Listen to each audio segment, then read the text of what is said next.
Anakapalli town CI Vijay Kumar media సమావేశం. అనకాపల్లిలో పోలీసుల వాహన తనిఖీలు. విశాఖ ఏజెన్సీ నుండి అనకాపల్లి రైల్వే స్టేషన్ కు ద్విచక్ర వాహనంపై కొత్త పద్ధతిలో చాక్లెట్స్ కవర్స్ తో తరలిస్తున్న 10 కేజీల అక్రమ గంజాయి పట్టివేత. Anakapalli town CI Vijay Kumar media సమావేశం.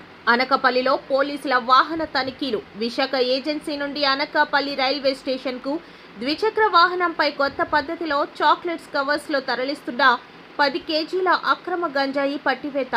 2 నిందితులను అరెస్ట్. వారి నుండి ద్విచక్ర వాహనం, 2 సెల్ ఫోన్లు స్వాధీనం. అనకాపల్లి రైల్వే స్టేషన్ నుండి చెన్నైకు తరలించడానికి తీసుకువస్తుండగా అనకాపల్లి వద్ద పట్టుకున్న పోలీసులు. వీరిలో ఒకరిపై గతంలో కూడా గంజాయి అక్రమ రవాణా కేసు ఉన్నట్టు గుర్తించిన పోలీసులు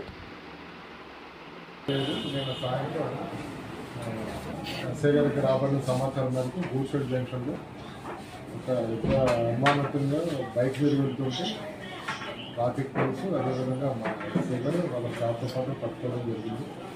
వాళ్ళని విచారిస్తే ఇద్దరు కూడా తమిళనాడు సంబంధించినటువంటి వ్యక్తులు. ఒకరి పేరు వచ్చి రామన్ ప్రభాకర్, సన్నాఫ్ వేట్ రామన్, 44 సంవత్సరాలు. ఇతను కోడాపల్లి జీమాడుగుల మండలం ఉంటున్నారు, కానీ బట్ ఇంతకుముందు రెడ్డి ప్లేస్ అండ్ తమిళనాడు.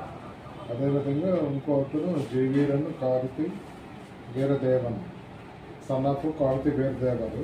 వీళ్ళ ఇతను వచ్చి మధురై ఉసిరిపట్టి గ్రామం, తమిళనాడు డిస్టిక్ అని.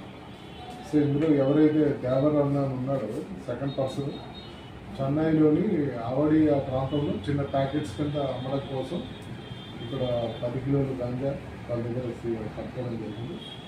అదేవిధంగా ఒక బైక్ వాళ్ళు పాడేరు ప్రాంతం నుంచి తీసుకుని ఇక్కడ మన అనకాపల్లిలో ఆ బైక్ పార్క్ చేసి అదేవిధంగా ఇక్కడ ట్రైన్ మీద చెన్నై వెళ్ళే క్రమంలో మనకు గూడ్షెడ్ జంక్షన్లో పోలీసు వారికి కనిపించడం జరిగింది. వాళ్ళ పాల్గొంటే పట్టుకొని వాళ్ళ దగ్గర నుంచి 2 సెల్ ఫోన్స్, అదేవిధంగా 10 కిలోల గాంజాయి బైక్ స్వాధీనం చేసుకున్నాం.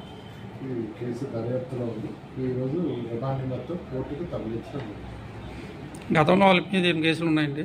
గతంలో వీరి మీద అయితే వరకు అయితే కేసులు ఎటువంటి ఇంకా ఫర్దర్ ఇన్వెస్టిగేషన్లో ఉన్నది. దీని మూలాలు ఎక్కడ ఉన్నాయి ఏంటి అని కూడా పూర్తిగా వెరిఫై చేసి ఫైనల్ చేస్తాం.